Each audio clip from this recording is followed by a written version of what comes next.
E aí, como é que vocês estão? SPR com Estrogonofe aqui. E hoje nós vamos falar da chave 1, abundância versus escassez. Eu me chamo William Belin, sou SPR vitalício assim como você. Bora TTT. É o seguinte, primeiro, o que é abundância e o que é escassez? Para exemplificar isso aqui, vamos pensar num termo de uma caixa d'água, que é o exemplo que o Pablo sempre nos coloca e eu acho muito legal, beleza? Então, uma caixa d'água, você tem a estrutura da caixa d'água, por exemplo, essa estrutura aqui, ó, estrutura de uma caixa d'água, e você tem a água que vai aqui dentro. Então a estrutura da caixa d'água, para nós aqui, ela tem como um princípio capacidade, ela tem uma capacidade, se são 500 litros, vai caber 500 litros, se é 1000 litros, vai caber 1000 litros, e por aí vai. E dentro desta caixa d'água vai, obviamente, a água, ou seja, as nossas crenças. Existem alguns níveis dessa caixa d'água aqui, de enchimento dela. Existe um nível que é o nível que ela está vazia, ou seja, é a escassez absoluta, extrema pobreza, ou seja, eu não tenho nada, nada. Eu vou subindo um pouquinho, vou galgando alguns níveis ali, eu começo a encher essa caixa d'água e eu chego no primeiro nível, que é o nível, aí sim, o nível da escassez. Então eu vou enchendo essa caixa d'água aqui, ó, vou enchendo. E eu chego no primeiro nível. Então o que acontece aqui nesse primeiro nível, que é o nível da escassez? Eu tenho uma torneira e isso começa a vazar. Essa caixa ela não sobe, ela não vai subindo, ela não vai enchendo, e eu vou tendo esse vazamento aqui do lado através dessa torneira. Ou seja, essa escassez aqui, ela sempre vai existir. Ela depende do nível que você e eu estamos. E continua subindo. Então, nesse primeiro nível aqui, o que acontece? Eu tenho uma VE, que seria uma vida de esforço. Uma vida de esforço. Eu estou ralando, estou correndo atrás e vai embora. A partir do momento que eu entendo que é escassez, eu vou dar um exemplo para vocês, pessoal, muito legal também que aconteceu. Isso graças ao Nésio Monteiro. Aprendi isso com ele, fiquei com um estado de ira tremendo, fui lá e coloquei para funcionar e foi muito bom. E não apenas isso startou uma outra coisa também, que depois vem um comentário da minha filha e eu achei show de bola. A partir do momento que você começa a encher isso daqui, você começa a se posicionar, você começa a estudar, você começa a correr atrás, essa caixa começa a encher. Ela enche, e ela vem até aqui em cima. Então você sai do nível de escassez que está aqui embaixo, tem uma torneira que continua vazando e vai continuar vazando a vida toda isso daqui. E você sobe, você chega, você enche a caixa d'água. Então, mas tem uma tampa aqui em cima. Então que nível é esse daqui? Você chega no nível chamado nível 2, que é o nível da abundância. Nesse nível aqui, o que acontece? Você resolve esse problema pontual da escassez, nesse nível, nesse momento que você está, você sobe. E você aqui tem para você e para sua família. Para você e para sua família. Nesse caso específico aqui, você tem uma vida de conforto, VC, vida de conforto. Lá na escassez, você tem uma vida de esforço. Daí você vai trabalhando, você vai estudando, você é um SPR, tá ok? E aí você chega num outro nível, no outro patamar, que é o nível do transbordo. Ou seja, essa caixa, você continua prosperando e agora ela começa a vazar, ela começa a dar vazão. Então você sai da escassez, tá ok?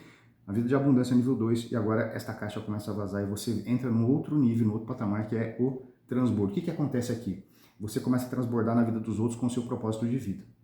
E aí isso tem a ver intimamente com a sua identidade. Essa identidade tem que estar ativada. E aí a gente volta lá em Gênesis 1:26 e você volta lá a ler para você entender o que significa essa questão da identidade.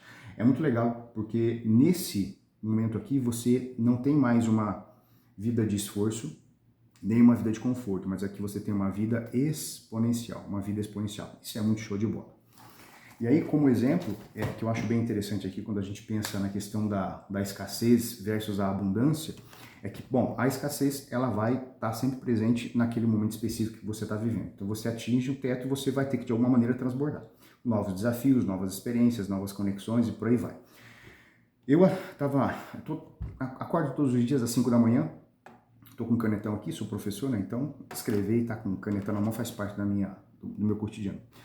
E eu estava fazendo cardio, faço cardio de manhã, e esse cardio, quando eu faço ele, eu coloco um fone de ouvido, escolho alguma coisa no dia anterior para poder estudar, e eu coloco lá na velocidade 2.5x para poder otimizar meu tempo, e eu sento o bambu, bora estudar. E nesse dia, um dos conteúdos, o Nésio Monteiro, brigadão, viu, Nésio? Você estava falando do coco bambu.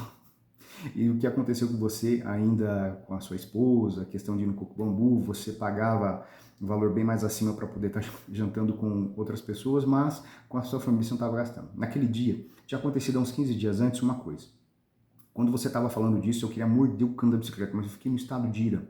Assim, eu pegava do lado, no mármore que tem assim, ficava irado. Falei, cara, você pode ter sido tão burro, tão idiota ter feito isso. com a sua filha e com a sua esposa ali.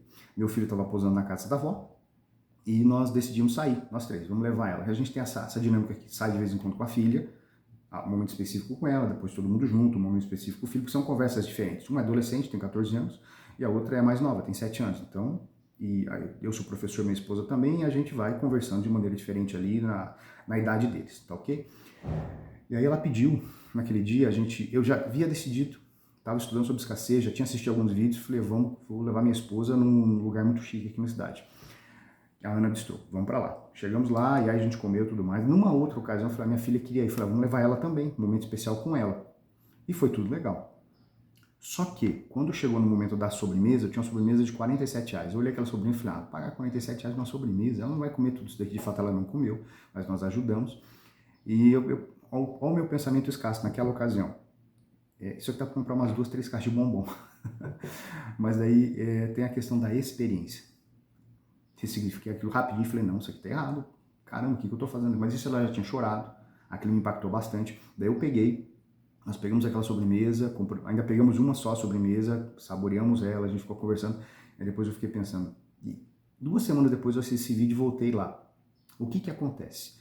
Esse bendito desse coco bambu, eu ia fazer aniversário, e aí nós sempre vamos para uma cidade próxima aqui, que é a cidade de Maringá, e lá tem, num shopping lá que eu gosto muito de ir, lá tem o restaurante Coco Bambu. Eu nunca tinha visto o nome Coco Bambu, eu olhava o restaurante e falava, nossa, que coisa linda isso daqui, né? Vou trazer a minha galerinha aqui uma hora. E a minha filha começou, pai, porque a gente tem que ir lá, vai ser seu aniversário, vai ser especial. Olhei pra cara dela, tá bom, então nós vamos. E ela fala assim, aqui lá é o restaurante Coco Bambu. Eu olhei pra cara dela, como é que é o nome do restaurante? É Coco Bambu. E olha que eu passei lá várias vezes e nunca me deu o trabalho de olhar o nome do restaurante.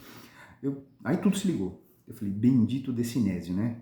Faz o depoimento dele, aquilo ficou marcado na minha mente, no meu coração aqui. Falei, vamos lá.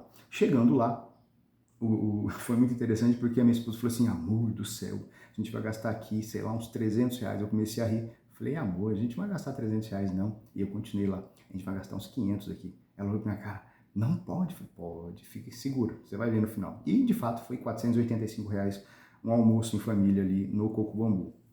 Foi uma experiência muito, muito, muito boa. Foi tão boa que a gente estava caminhando pelo shopping e algo que eu nunca tinha feito até então. Aí nós vimos uma loja de carro, um carro bem diferente, uma SUV. Na hora que eu olhei aquela SUV, eu falei, que carro mais lindo. Eu estava uns 30 metros à frente. Parei, falei para os meus filhos, vamos voltar lá? Papai quer olhar aquele carro. Fui lá, olhei aquele carro, abri, o banco, não sei mais o que, e mostrei o porta-mala para todo mundo. Ficaram vidrados com aquilo lá e até hoje falam desse carro. Olha que interessante, né? Até então, nunca pensei em entrar numa loja como essa. Falar com uma vendedora a respeito de um carro daquele nível, daquele patamar, já entrei lá e tudo começou com uma sobremesa de R$47 e com um camarada chamado Nésio Monteiro contando a experiência de um bendito coco bambu. É muito legal isso daí. Foi uma experiência muito boa. Com relação aos tipos de dívida, nós temos 2 tipos de dívida, isso aqui me chama muito a atenção demais. São as dívidas de consumo e as dívidas de crescimento que o Pablo coloca nessa primeira chave aqui. Quais são as dívidas que você tem feito? São dívidas de consumo, aquele tênis que você já tem 10 tênis e precisou do 11º tênis, para quê? Para quê? Aquilo lá você poderia, dá uma olhada aqui atrás, você poderia ter comprado mais alguns livros, se dedicado, estudado e chegado mais perto do seu propósito. Impactar mais vidas, sair de onde você está. Agora tem a outra dívida, que é a dívida de crescimento. Aí sim, ao invés de comprar esse tênis, essa camiseta que você não vai estar usando, você já tem um monte, você já poderia fazer uma limpeza nisso que você tem aí, você já poderia estar investindo em dívidas de crescimento. Esse curso, por exemplo, aqui, essa mentoria, essa comunidade aqui, SPR, ela é, para mim, um tipo de dívida, uma dívida de crescimento. Para algumas pessoas, meu Deus, é muito caro. Outras pessoas, não, estou tranquilo, vou pagar isso daqui. A questão não é essa, a questão é que chave você vai virar aqui. A chave que eu recomendo que você vire é, isso aqui é um investimento, isso aqui é uma dívida de crescimento. Ponto. Simples assim. Agora, uma frase que foi marcante nessa primeira chave aqui de abundância versus escassez, que eu até anotei aqui, ó. Todo livro que eu vivi experiência, virou munição do reino. No começo dessa primeira aula, o Pablo trabalha muito e de maneira muito interessante a questão do que vem a ser a prosperidade, a riqueza e tudo isso como munição. E ele utiliza uns exemplos muito legais lá. com relação a isso daí. Munição para o reino, munição para o reino. Isso é muito legal. Onde você está botando teu coração? Se é munição para o reino, você vai ter mais munição na mão. Se não é, a coisa vai ficar feia para o nosso lado. Mas quando ele coloca todo o livro que eu vivi, eu falei, mas livro é para ler.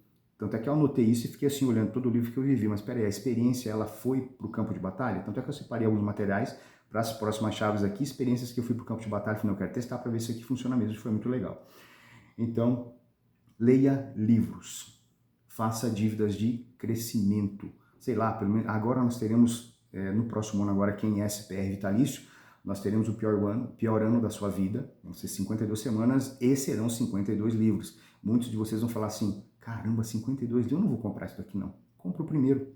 Compra o primeiro. Toda vez que eu tenho que fazer o cardio de manhã aqui, há mais de um ano eu faço rigorosamente todo santo dia, de 40 a 50 minutos de cardio, todo dia. E é muito legal porque essa semana eu cheguei na academia e uma pessoa falou assim, nossa, você é referência, hein? Por quê? Porque eu faço todo dia e posto todo dia. Eu não postava antes. Eu falei, sabe uma coisa? Vou começar a postar para mostrar para outras pessoas que isso aqui tem que ser feito, é possível ser feito. E elas começaram a perguntar, o que você faz? Bom, num outro momento, aqui na nossa chave, eu vou explicar qual é a estratégia, qual é a chave que eu uso aqui para ter essa dinâmica de fazer o cardio todo santo dia. Não é o cardio pelo cardio. Tem alguma coisa que está por trás, mas eu vou falar sobre isso com você depois. Faz o seguinte, vai começar o pior ano da sua vida, o pior ano da minha vida, o pior ano da nossa vida agora, serão 52 semanas, daqui a alguns dias, bora lá comprar esses 52 livros e investir em dívidas de crescimento. Ah, mas eu não gosto de ler, eu não sei ler. Começa, só começa. Compra o primeiro livro, começa. A gente vai conversar sobre isso depois, beleza? Estratégias de leitura tem algumas, estratégias de aprendizagem tem algumas, depois a gente conversa sobre isso. Valeu? Bora lá e bora tocar o terror na terra e vamos para a segunda chave.